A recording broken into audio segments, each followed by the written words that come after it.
commençons avec le journal du jeudi 17 novembre. Le Premier ministre Abiy Ahmed a annoncé la création du Comité national contre la corruption. Selon le Premier ministre, la corruption est devenue aujourd'hui une menace pour la sécurité de notre pays. Lors de discussions avec le public à plusieurs reprises, il a soulevé la question des menaces de la sécurité ainsi que la corruption comme principal obstacle à notre cheminement vers la prospérité. Le gouvernement a tenté de prévenir la corruption en examinant la structure à tous les niveaux, en établissant de nouvelles procédures et en rationalisant les oppositions assistées par la technologie, en libérant des opérations au corps à corps et en traduisant en justice les dirigeants et autres acteurs impliqués dans des crimes de corruption. Il a noté que le gouvernement menait des enquêtes sur les responsables gouvernementaux et les employés des instituts gouvernementaux. Le comité national compte 7 membres qui sont Dr Tamasken et Dr Gideon Temoti et M. Taklawald Adnafou, M. Salamon Soka, M. Dabali Kabata, M. Samuel Urako et M. Abdul Hamid Mohamed. La pleine coopération de la société est très importante pour que ce comité national de lutte contre la corruption puisse s'acquitter et efficacement de ses responsabilités et apporter des résultats significatifs. Il a soulevé dans divers forums que la société devrait participer à la campagne contre la corruption. Il a appelé la société à participer activement à la lutte pour éradiquer la corruption en envoyant les informations sur les acteurs de la corruption nationale et aux adresses indiquées ci-dessus. D'une manière exemple par la malveillance et la vengeance, les actions qui sont entreprises par la communauté nationale et les résultats de ces activités sont régulièrement annoncés au public. Le Comité national de prévention et de préparation aux catastrophes, dirigé par le vice-premier ministre et ministre des Affaires étrangères, Demek Emekonnen, a tenu une réunion aujourd'hui et a défini la prochaine direction qui est en donnant les conseils sur la question de l'approvisionnement et de l'accès de l'aide humanitaire. Le comité est estimé que le nombre de citoyens sollicitant d'aide humanitaire en raison de catastrophes d'origine humaine et naturelle dans le pays qui s'est élevé. En raison de la sécheresse, des inondations et des conflits, le nombre de citoyens qui ont été déplacés de leur maison s'est élevé et insiste donc une attention appropriée et il est souligné qu'il nécessite la coopération de tous les citoyens.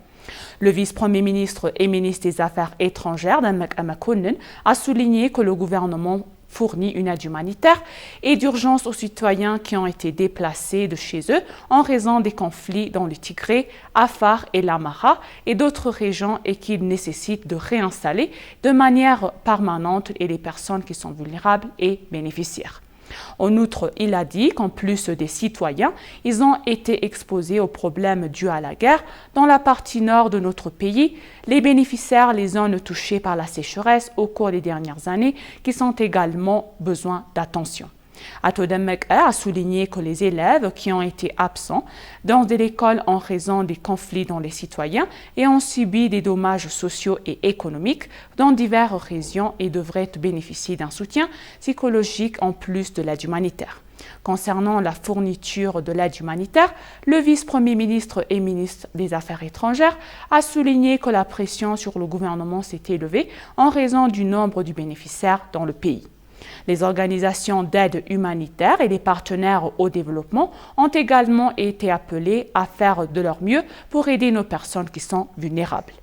Ils ont également dénoncé et mentionné que les programmes de filets de sécurité agricole et urbaine devraient être travaillés de manière à changer la vie des bénéficiaires de manière durable. Les secteurs qui sont concernés, de plus les institutions fédérales, régionales de prévention et de préparation aux catastrophes, devraient coordonner d'expériences et les ressources pour inclure de leurs plans et quotidiens et se concentrer sur les manières les citoyens peuvent être libérés de la pauvreté lors d'une région urgente. Les ministres et l'ambassade d'Italie en Éthiopie ont visité le parc industriel de Kombolcha. Le ministre de l'Industrie, Malakou Albel, la ministre du Travail et des Compétences, Moufariat Kamil, et l'ambassadeur d'Italie en Éthiopie, Agostino Palese, ont visité le travail. Et Mulugeta Mekonnen, le directeur du parc industriel de Kombolcha, à la Commission éthiopienne des investissements, a dit que les invités ont vu les activités du parc industriel de Kombolcha. Ils ont également visité les travaux d'expansion d'une entreprise italienne appelée Calbico Ethiopia, qui fait partie du parc industriel. Ils ont également souligné que les vêtements en laine, des sacs et mains pour les femmes, des chaussettes et d'autres vêtements de sport fabriqués dans le parc industriel de Kombolcha sont proposés au marché étranger. Le Congrès national des médias sur le thème « Façonner l'avenir de l'industrie des médias » est en cours à Abu Dhabi, aux Émirats arabes unis. Les informations obtenues auprès de l'autorité des médias montrent que le directeur général de l'autorité éthiopienne des médias, Mohamed Idriss, qui participe au Congrès, a discuté avec divers acteurs clés de médias internationaux en marge du Congrès. Le Congrès, auquel participent plus de 1200 acteurs des médias, fait face à de nombreux défis dans le secteur et on dit qu'il vise à former un forum de discussion et à trouver des solutions pour développer les secteurs des médias en discutant, en résolvant l'ensemble des problèmes. Huawei Ethiopia, donc, en collaboration avec une organisation indigène appelée ICOG Everyone Can Code, a inauguré un laboratoire de codage de robotique mobile à énergie solaire à Addis Abeba appelé JackTrack Ethiopia. Le laboratoire abrite le centre de formation en sciences robotiques et lors de l'inauguration, la création d'un laboratoire de programmation informatique mobile et de sciences robotiques en Éthiopie offrira de nombreuses opportunités pour produire une génération technologiquement avancée, a indiqué le ministre de l'Éducation, le professeur Birhanu Negga. Selon le ministre, l'Éthiopie s'est fixée pour objectif de produire des citoyens compétents, compétitifs et entreprenants dans le secteur rendant la technologie numérique accessible d'ici 2025 selon le calendrier éthiopien. Le ministère de l'Éducation a déclaré qu'il travaillait en étroite collaboration avec de nombreux engagements dans le domaine, notamment le fabricant chinois de télécommunications et électroniques Huawei. Il a déclaré que le laboratoire aidera l'Éthiopie à résoudre le problème de la main-d'œuvre et de la secteur de programmation informatique et des logiciels à produire des entrepreneurs dans le secteur. Betlehem Dessé, fondatrice et PDG de l'organisation indigène ICOG Everyone Can Code, avec la technologie, les compétences en codage et en robotique deviennent les plus importantes, a-t-il déclaré. Et pour conclure le journal, le ministère des Finances a annoncé qu'il avait publié une nouvelle déclaration d'intention d'un mois pour vendre 40% d'Ethio Telecom. Il a indiqué que la consultation pour lancer l'appel d'offres international pour la 3e licence télécom a commencé. Le ministre des Finances a publié un communiqué de presse concernant le processus de vente de la part de 40% de Télécom qui avait été suspendu et la délivrance de la 3e licence de service de télécommunication. Dans sa déclaration, le ministre des Finances, Ahmed Shide, a déclaré que des processus avaient été lancés pour vendre 40% des actions d'Ethio Telecom à des entreprises internationales. Il a déclaré que le processus a été interrompu en raison de la stagnation de la macroéconomie internationale et du manque de paix dans le pays.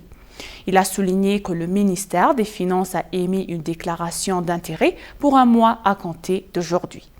Le ministre a appelé les entreprises internationales intéressées à participer à la vente à notifier des intérêts pour le biais du formulaire de notification d'intérêt publié par le ministère de son site Internet. Il a ajouté que des installations informations détaillées montrent l'ensemble de processus qui sont rendus publics sur le site web de l'institution. Le ministre d'État des Finances, Eyob Takaling, a exprimé que la réforme du secteur de télécom ouvrira le secteur aux concurrents internationaux et renforcera Ethio Telecom. Merci donc, chers téléspectateurs. Ainsi s'achève le journal. C'était moi, la Guerremo, et je vous souhaite une bonne journée.